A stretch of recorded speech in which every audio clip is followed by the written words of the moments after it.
The sun was barely up, painting the rooftops of Willow Creek Estates with a soft orange glow, when I found myself wrestling a 15-foot nylon nightmare in my front yard. My hands burned against the rope, knuckles white, boots slipping on the dew-soaked grass. I was Tom Harper, suburban rebel, and the quivering behemoth I was trying to tether to the earth was no ordinary lawn decoration. It was a giant inflatable hot dog brown, absurdly large, with floppy painted ears and a lopsided sharp grin that kinda looked like my dog, Rufus. The thing was fighting me like it had dreams of low Earth orbit. "Stay put, you glorious monstrosity!" I grunted, yanking the rope hard. Rufus, my 160-pound Newfoundland mix, sat on the porch, barking excitedly at his VYN wild twin, probably thinking it was the world's biggest chew toy. Smart Money said he wasn't wrong. This whole fiasco started because of Lisa, my neighbor across the street, whose voice could make milk curdle at 50 yards. She'd called Rufus, too big, for the neighborhood, a menace, who didn't belong in our tidy little slice of suburbia. And now, here I was, anchoring a 15-foot hot dog with Rufus's the one fan, smeared in red paint on its side, because when life gives you a nosy neighbor, you don't just get even, you get epic. It all went down a week ago. Picture a perfect Saturday, blue sky, warm sun, Rufus in his element, chasing a slobbery tennis ball across my lawn. He's a big boy, all fluff and drool, built like a small bear but with a heart that'd melt a glacier. I tossed the ball, he lumbered after it like a furry tank, and then disaster. The ball took a rogue bounce, skittering onto Lisa's sacred, chemically pristine lawn. Rufus, bless his single-minded soul, bounded after it, Leah VYing 3 paw prints on her grass before snatching the ball and trotting back, tail wagging. Before his 4th paw could even graze her precious turf, her front door flew open. "Get that beast off my property!" Lisa shrieked, storming out in a floral robe, arms crossed, face twisted like she'd bitten a lemon. "Sorry, Lisa," I called, strolling over. "Ball took a bad bounce. He's just grabbing it." Rufus sat at my feet, the slimy ball in his mouth, looking confused but adorable. Lisa wasn't VYing it. "No harm? That dog's a walking hazard, Tom. He's too big for this neighborhood. His size alone is intimidating." I bit back a laugh, tempted to point out that her yappy poodle, Muffin, was more likely to start a fight than Rufus, who wouldn't hurt a fly unless it was slathered in peanut butter. "He's a gentle giant, Lisa. Chill." She waved a manicured hand at Rufus, who let out a soft, bewildered woof. "He's probably plotting to eat my prize roses. Control that animal, or I'll take action. Get a smaller doger move." Move? Because my dog was too big. The nerve of it burned in my chest. Rufus nudged my hand with his massive head, drool dangling, and I felt a spark of petty, white-hot defiance. Action? Oh, she'd get action, but it wouldn't be Rufus going anywhere. That night, nursing a beer and my bruised ego, I scrolled through my phone, half watching dog VY Deos, half fuming about Lisa's rose paranoia. Then I saw it, an ad from Megablow Company, makers of custom inflatable estrogen gorillas, wacky while VYing tube men, you name it. An idea hit me, stupid and brilliant, and utterly unhinged. "Too big, huh?" I muttered, glancing at Rufus, snoring with his head on my knee. His dark brown fur, floppy ears, and goofy grin clicked with a stock image on the website, a cheerful, inflatable hot dog. The gears in my brain didn't just turn, they caught fire. I called Megablow Company and got Carl, a guy whose voice sounded like he'd been chain-smoking since the Reagan era. "Megablow, Carl speaking," he droned. "Hi, Carl," I said, trying to sound like I wasn't about to order a 15-foot VYNY wiener. "I need a custom inflatable for my lawn. 15 feet tall. A hot dog." Silence. "Standard hot dog? Bun, mustard, squiggle?" he asked, flat as a pancake. "Yeah, but here's the kicker, Carl. It's gotta look like my dog. Floppy ears, brown sausage, maybe a little tail nub. Subtle, you know? An homage to Rufus." Another pause. I could almost hear him questioning his life choices. Sir, it's VYNYL. We can print a photo of your dog on it. No, Carl, too literal, I insisted. It's gotta evoke Rufus. He sighed, a sound heavy with the weight of 1,000 dumb requests. Floppy ears, brown wiener, nub tail. That's due law 500 extra for artistic interpretation. Sold! I nearly shouted. When's it coming? 4 to 6 days, Carl muttered. Special pigment for the brown wiener. Anchor it well, sir. 15 feet catches wind. Fast forward to that fateful morning. I'd wrestled the inflatable into place, painted the banner, and was hammering in the second anchor when Lisa's banshee wail hit. Tom Harper! What in God's name is that? Showtime. I turned, flashing my most innocent grin, the one I use when Rufus eats my shoes. Lisa stood across the street, robe cinched, hair in curlers that looked like medieval torture de VYCS, already on the phone. Morning, Lisa! I chirped. Just enjoying the sunrise and my new lawn art.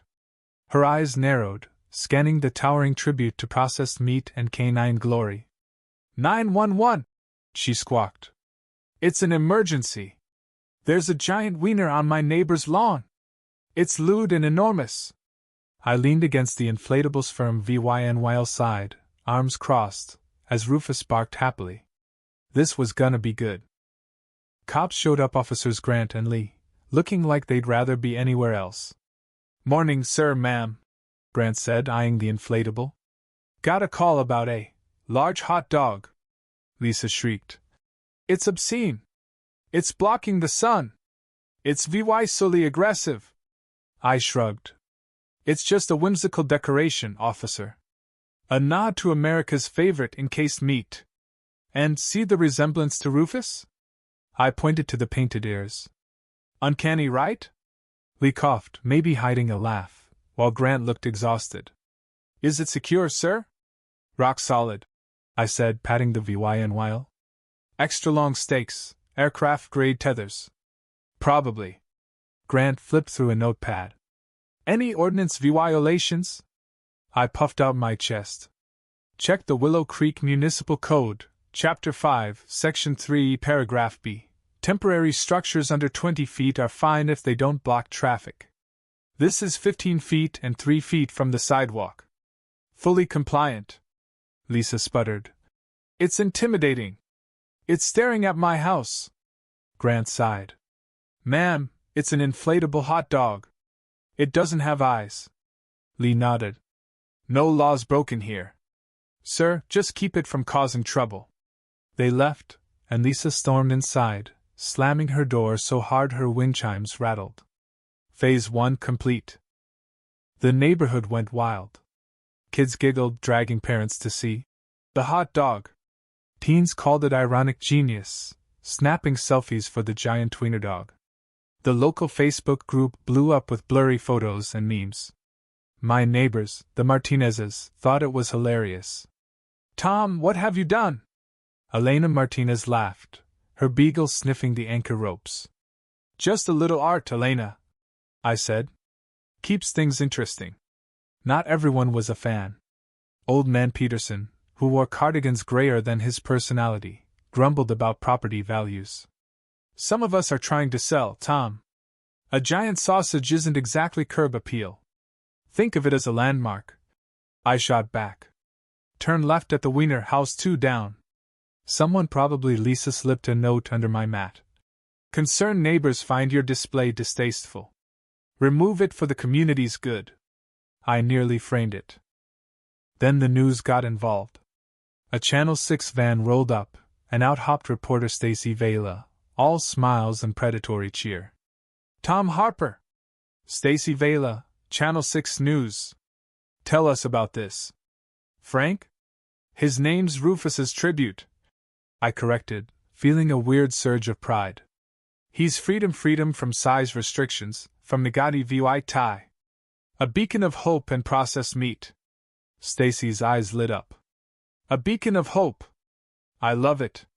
Your neighbor, Lisa Thompson, calls it an eyesore. Some folks can't handle joy, Stacy, I said, staring into the camera. They fear the Frankfurter. Right on cue, Lisa burst out, muffin yapping. It's VY zoning code 7B, and it smells like VYNYL, she yelled, trying to shove into the shot. Stacy kept her out of frame like a pro. Strong opinions on both sides. More on the great hot dog debate at 6. The segment aired, and I came off as charmingly eccentric. Lisa's angry cameo? Less flattering. The giant tweener dog went VY-RAL locally, and people started DRIVYing by snapping pics. Someone left a 6-pack on my porch with a note. Stay strong, hot dog guy. But trouble was brewing. A few days later, I noticed a sag near one of the inflatables ears. Leak or sabotage? I called Carl. Mega blow, Carl speaking. Tom Harper. Got a deflate issue with Rufus's tribute. And, any chance for upgrades? Maybe LEDs for a nighttime glow? Or a motion-activated bark? Silence. Sir, lights in VYNYL are a fire hazard. A barking hot dog voids the warranty and breaks fire codes. I sighed. Fine, just patch it. Carl sent Jerry, a lanky guy who patched the leak with ninja-like skill and zero enthusiasm. Majestic enough? He asked. Adequate, Jerry, I said. He shrugged and left. Lisa wasn't done. She ambushed me by the recycling bins, while VYing HOA bylaws like a war flag. Article 7, subsection C, paragraph 4, lawn decorations must be tasteful. I glanced at the gleaming inflatable. Taste is subjective, Lisa. I find it appetizing. She pressed on. It's a safety hazard. What if it traps a kid? It's air, not malice, I said. And kids love it. She waved a blurry photo and a petition signed by L. Thompson and Muffin Proxy. You'll hear from my legal team, she hissed, storming off. The HOA war was on. Then came the storm. The sky turned bruise purple, wind howling like a banshee. Elena's husband, Marco, warned me to deflate the inflatable, but I brushed it off. Aircraft-grade tethers, Marco. Probably. Big mistake. By afternoon, the gale was biblical rain lashed sideways, trees bent double, and Rufus's tribute strained like a giant kite. Rufus hid under the kitchen table, smart dog. Then, twang a tether snapped. The inflatable lurched, flapping toward Lisa's house, its ears grazing her roses. Visions of lawsuits flashed before me. I grabbed a raincoat, useless against the deluge, and plunged outside. Hold on! I yelled, grappling with the broken rope. The wind tossed me like a rag doll, sliding me across the muddy lawn. Marco saw my struggle, threw on a jacket, and joined the fight. We looped the rope around a maple tree, tying a desperate knot as Lisa filmed from her porch, smirking. How VYing fun, Tom? She taunted. Just securing my art, I grunted. The inflatable held, barely, swaying like a drunk. Marco and I stumbled back, soaked and gasping. Aircraft grade, huh? He panted. Maybe model aircraft, I wheezed. Lisa posted the VY Deo online, captioned, Lawn art menace nearly destroys my yard. The Banthaweener. The backlash, plus her endless complaints, led to a mandatory mediation at the town hall annex. I faced Lisa, a tired official named Margaret, and Officer Grant, who looked done with life. The situation on Elm Street is untenable, Margaret began. The inflatable has caused disruption, culminating in the storm incident. It brings joy, I protested. It's whimsical. Lisa slammed the table. It brings flies and almost crushed my roses. Margaret raised a hand. A resolution is needed. Grant sighed. We just want the calls to stop. I locked eyes with Lisa. She wanted the inflatable gone. I wanted her off Rufus's back. Compromise, I said. I'll remove Rufus's tribute if Lisa publicly agrees Rufus is a reasonably sized dog, poses no threat, and she stops complaining about him. Lisa hesitated, then nodded. Deal. But you clean up every VYNYL scrap. Done, I said. We signed the papers, and the great hot dog war ended. A few days later, Jerry hauled away the deflated inflatable, filling the anchor holes with majestic precision. The lawn felt empty. I tossed a ball for Rufus, keeping him on our side of the property line. Lisa came out for her mail, paused, and met my gaze. She gave a stiff nod, then looked right past Rufus, ignoring his massive, fluffy presence. Victory quiet, but sweet. I hugged Rufus, his slobbery lick hitting my cheek. "Okay, buddy," I whispered, scratching his ears.